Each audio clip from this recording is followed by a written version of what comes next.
last lecture we have discussed the general features of class Chlorophyceae, and the members of Chlorophyceae are commonly called as green algae. In this lecture we are going to discuss another class, that is Phaeophyceae, and members of this class are known as brown algae.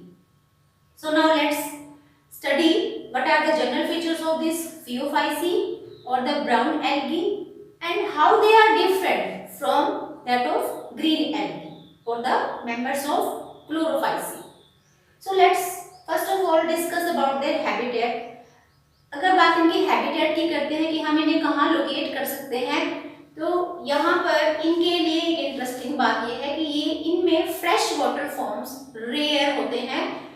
Dominating forms or the predominating areas where these algae are growing, they are the marine habitats. Means जितने भी algae हैं, जो brown algae जिनको आप कहते हो या Phaeophyceae के members होते हैं, ज़्यादातर marine forms होते हैं. Marine forms में भी they can exist in the brackish water or the salty water. Now let's discuss about their plant body. Plant body, जिसको आप यहाँ पर algae के केस में thallus कहते हैं, the body is thalloid in nature because it is not differentiated into root, stem or the leaf.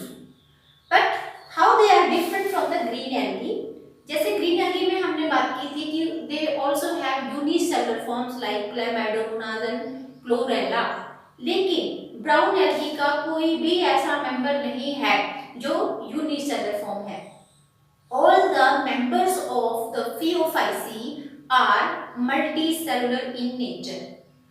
Then if they are multicellular in nature, then how they look like, कैसे दिखाई देते होंगे? तो इनकी body filamentous हो सकती है. Filaments means thread जैसा हो सकता है, लेकिन ब्रांचिंग पाई जाती है. They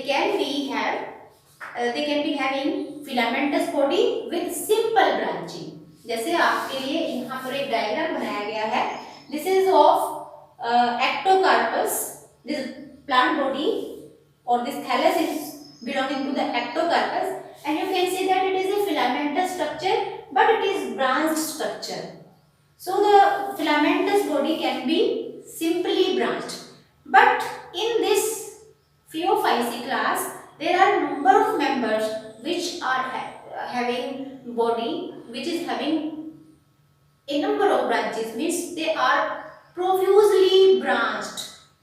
The thallus is profusely branched structures, and that's why we can say that most of the members have a branched thallus.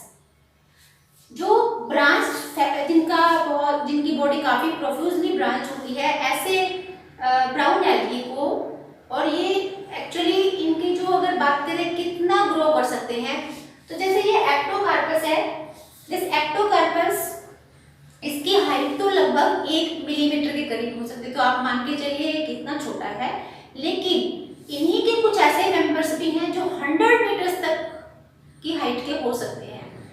तो ऐसे बड़े बड़े एल्गी मेंबर्स को हम कॉमनली कैल्प के नाम से जानते हैं. कैल्प्स, और ये कैल्प्स एडिबल भी होते हैं, और देखने में अगर दिखते कैसे होंगे तो वो बिल्कुल ऐसा लगता है जैसे कोई हायर प्लांट ग्रो कर रहा है, कोई लीफी सा स्ट्रक्चर है, but actually they are members of the class Phaeophyceae, kelps.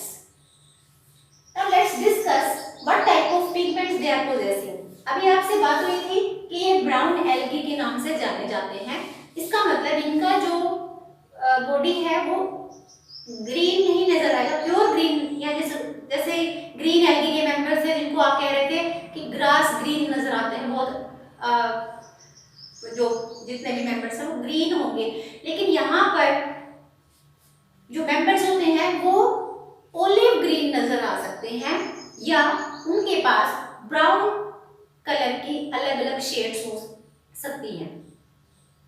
देखने में येलोइश या ओलिव ग्रीन टाइप के दिखाई देते हैं. And this colour is because of presence of pigments like chlorophyll A, chlorophyll C and the fucoxanthin. Fucoxanthin एक dominating pigment है जिसकी वजह से इनका कलर ब्राउनिश होता है। वैसे क्लोरोफिल ए ग्रीन एल्गीज में भी था, लेकिन यहाँ वहां पर हमने पढ़ा था दे possess chlorophyll A and B, but here you can see that they possess chlorophyll A and C. So because of presence of these pigments, chlorophyll A, chlorophyll C, fucoxanthin, carotenoids, all together they are giving them appearance of brown algae. They have different shades of brown color. Okay, now let's talk about the type of food reserve in them. पहले आप एक बार इस cell को देखिएगा, एक single cell इनकी बनाई हुई है। तो इस सेल में आप देखिए यहाँ पर सबसे बाहर की बाउंड्री जिसको आप सेल वॉल कहते हैं, this is the cell wall and it is made up of cellulose, pectin and one important phycocolloid that is known as algin. They are having algin in their cell wall. इस algin के होने से इनको फायदा क्या होगा? phycocolloid मैंने इनको कहा है, phyco is related to the algae and this colloid या hydrocolloid जो कंपाउंड है जिसको आप algin कहते हैं, this algin prevent the cell from the desiccation conditions or any type of mechanical injury. So this is actually a water holding substance, algin. This cell wall, it is enclosing this protoplasm. यहाँ पर आप देख रहे हो, यहाँ इसका cytoplasm है और अगर आप इसके सेलुलर स्ट्रक्चर्स को देखें तो आप देख रहे हो यहाँ पे मैंने एक न्यूक्लियस दिखाया है। The cell is also having vacuole, means जो इनकी सेल्स होते हैं वो वैक्यूलेटेड होते हैं और इनके क्लोरोप्लास्ट में जैसे अभी बात हुई थी कि chlorophyll A, chlorophyll C, fucoxanthin जैसे पिगमेंट्स पाए जाते हैं जो इनको ब्राउन कलर देते हैं। इस सेल में एक और खास बात आप देख रहे हैं कि देयर आर टू फ्लैजेला, दो फ्लैजेला हैं और इनकी पोजीशन ध्यान से देखिएगा, इनकी पोजीशन फ्लैजिला की लेटरल होती है and can you compare the leg, ये बहुत लंबा दिखाया गया है, this is long and this is short, so two unequal lateral flagella are present और इन दोनों फ्लैजिला में के स्ट्रक्चर में भी डिफरेंस है, लेंथ में डिफरेंस है but they are also different in their structure. ये जो लोअर या शॉर्ट फ्लैजिला है, फ्लैजिलम, इसको आप स्मूथ फ्लैजिलम कहेंगे और जो ये लंबे वाला है जिसपे आपको ये इस तरीके से ब्रिसल्स नजर आ रहे हैं, इनको कहते हैं tinsel flagellum. So there are two different types of flagellum, that's why they are known as heterocone. Green algae में दोनों फ्लैजिला अगर उनके पास थे तो वो इक्वल साइज के थे, इक्वल लेंथ के थे, स्मूथ टाइप के थे, लेकिन यहाँ पर ये हेट्रोकोन्ड कही जाती है।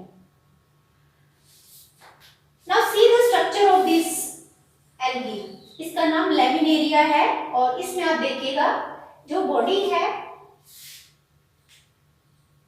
ये एक प्लांट जैसा, जो हायर प्लांट्स की जो बॉडी है जिसमें आप लीफ, रूट या स्टेम देखते हो वैसा कुछ स्ट्रक्चर दिखाई दे रहा है, लेकिन ये इसको आप ना लीफ बोल सकते हैं, ना रूट और ना ही स्टेम। ये थैलोइड स्ट्रक्चर है, इसका थैलस है। तो इस थैलस को भी आप तीन पार्ट्स में डिवाइड कर सकते हो। जैसे ये लीफी स्ट्रक्चर जो दिखाई दे रहा है इसको फ्रॉन्ड कहा जाता है, FROND, फ्रॉन्ड, या इसको आप लेमिना भी कह सकते हैं। उसके बाद आप देखिएगा ये जो ब्रॉड फ्लैट स्ट्रक्चर दिखता है, it is joining a stem like structure. This stalk or the stem like structure is known as stipe and this is joining root like structures known as holdfast. होल्डफास्ट की help से ये substratum के साथ अपने आप को अटैच करके रखते हैं और ये जो एरिया है लेमिना या जिसको फ्रॉन्ट कहते हैं इसकी हेल्प से ये फोटोसिंथेसिस कर सकते हैं। This is laminaria. यहाँ एक और डायग्राम, ये फ्यूकस है। इस फ्यूकस में आप देखिएगा यहाँ पर मैंने कुछ राउंड स्ट्रक्चर्स दिखाए हैं। These are actually small bag like structures or which have air filled in them, air भरी होती है, and this filling of this air in this vesicle make this algae light in weight and provide buoyancy. Okay, so these air vesicles or air bladders can be present on the laminar surface or the frond. तो ये जो thallus दिखाए हैं आप देख सकते हो, यहाँ पर तो पूरा प्लांट जैसा सब दिखाई देता है और ये बहुत छोटे होते हैं, ब्रांचिंग सब में होती है, लेकिन वो ब्रांचिंग कितनी है ये वेरी करता है स्पीशीज टू स्पीशीज। इवन इनकी हाइट जैसे कहा एक्टोकार्पस में ये 1 मिलीमीटर तक के हो सकते हैं, लेकिन मैक्रोसिस्टस जैसे जो कैल्प्स हैं वो काफी कई मीटर्स की हाइट को क्रॉस कर सकते हैं, जैसे they can cross the height of 100 metres. Now let's talk about the type of food reserve. ये सेल है इसकी, तो इस सेल में जो फूड रिजर्व रहता है वो 2 फॉर्म्स में रहेगा, that is mannitol and laminarin starch. Mannitol and laminarin starch are the food reserve of the brown algae. Okay, now let's discuss about the type of reproduction they are possessing. Reproduction, they can possess vegetative, asexual and sexual. Vegetative reproduction as usual जैसे दूसरे green algae भी करती हैं, they can undergo fragmentation process and their fragments or the pieces of their body can start growing again and behave as separate individual. Vegetative reproduction is by fragmentation, और कुछ और तरीके भी हो सकते हैं जैसे स्टोलोन्स फॉर्मेशन, वो वेरी करता है स्पीशीज टू स्पीशीज, बट आप फ्रेगमेंटेशन जरूर याद रखें। इसके बाद बात करते हैं एसेक्सुअल रिप्रोडक्शन की। एसेक्सुअल रिप्रोडक्शन में जैसे कि वो यूनिपेरेंटल रिप्रोडक्शन होता है, कोई स्पेशलाइज्ड स्ट्रक्चर्स बनते हैं जिससे कि वो पर्टिकुलर स्पीशीज प्रोपेगेट कर सकती है। तो यहाँ पे अगर बात एसेक्सुअल रिप्रोडक्शन की करते हैं, they can reproduce by formation of spores, और वो स्पोर्स जो बनते हैं वो कुछ सपोज यही एक स्पोर है, this spore which is formed in the asexual reproduction will be having 2 flagella, बिल्कुल ऐसे ही 2 अनइक्वल फ्लैजिला, लेटरल फ्लैजिला होंगे, और ये इन बाइफ्लैजिलेटेड pear shaped स्पोर्स से एसेक्सुअल रिप्रोडक्शन कर सकते हैं। इसके बाद अगर बात करें सेक्सुअल रिप्रोडक्शन की, it can be isogamous, it can be anisogamous and oogamous। And हम एनाइसोगैमस के बारे में बात करें तो उसमें एक बड़े साइज का स्पोर या गैमीट फ्यूज करता है किसी स्मॉल साइज के गैमेट के साथ। Gamete can be of large size but it should be motile, both the gametes have to be motile in nature, तब आप उसको एनाइसोगैमी कहते हैं। अगर दोनों गैमेट्स मोटाइल हैं और they are of same size, their fusion is known as isogamy. अगर आप बात oogammy की करते हैं तो oogammy इन स्पीशीज के अंदर ऐसा हो सकता है कि जो गैमेट्स हों वो एक्वेटिक मीडियम में जाकर फ्यूज करें, means the body is going to release the gametes and they are going to fuse in the water. लेकिन ऐसा भी ऑब्जर्व किया गया है इन स्पीशीज के अंदर, उस स्पीशीज के अंदर कि मान लीजिए ये प्लांट दिस एल्गल बॉडी है और इसमें ये एक स्पेशलाइज्ड स्ट्रक्चर जिसको सपोज हम कहते हैं oogonia। oogonia is the structure which is going to hold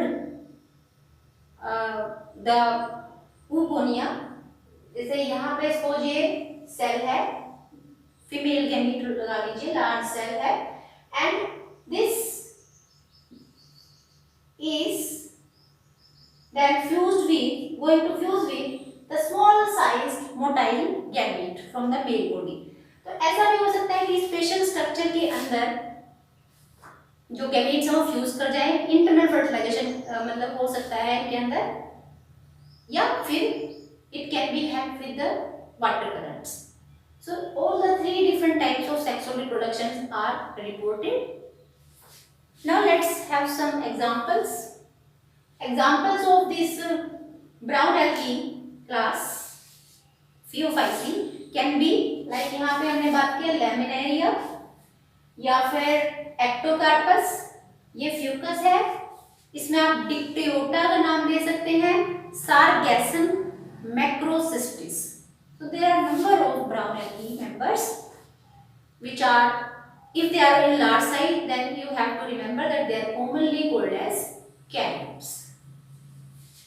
So I hope these features of these brown algae they are clear to you.